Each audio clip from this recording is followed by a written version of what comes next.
We've been tracking this for about 25 years now.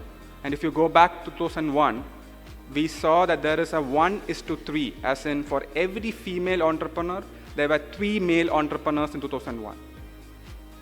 And cut to 2022, we saw this converging.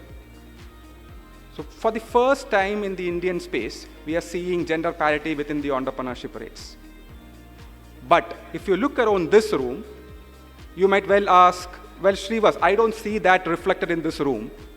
And that's an important caveat that I need to add while we understand what is on the screen, which is the caveat that when it comes to technology entrepreneurship, which is what we largely see in this room, we don't yet see this gender parity coming through.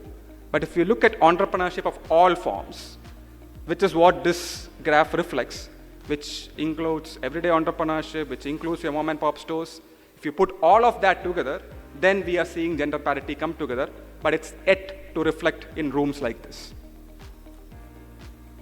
Again, if you look at this room, you might also feel that it's all the Gen Z kids and the 90s kids who are driving entrepreneurship in India. But that's not so either. If you look at the older generation, at least by age, which is the age group of 35 to 64, they are just 2 percentage points behind when it comes to starting up. The larger trend, essentially, is the fact that we are beginning to see inclusivity, both in terms of gender as well as in terms of age, getting reflected within the Indian entrepreneurship ecosystem space. The next key trend that we find is what digital public infrastructure is doing for entrepreneurship, particularly formalizing the informal sector. And that's doing 3 things. It's solving for identity issues, solving for credit issues, financial credit, and third, solving for market visibility issues.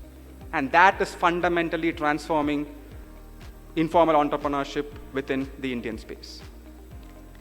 A related tech trend is the early niche that we are beginning to see around what we would like to call as heritage tech entrepreneurship.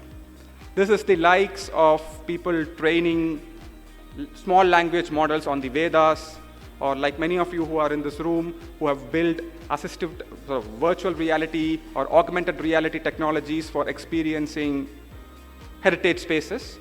That's an early niche space that we are beginning to emerge.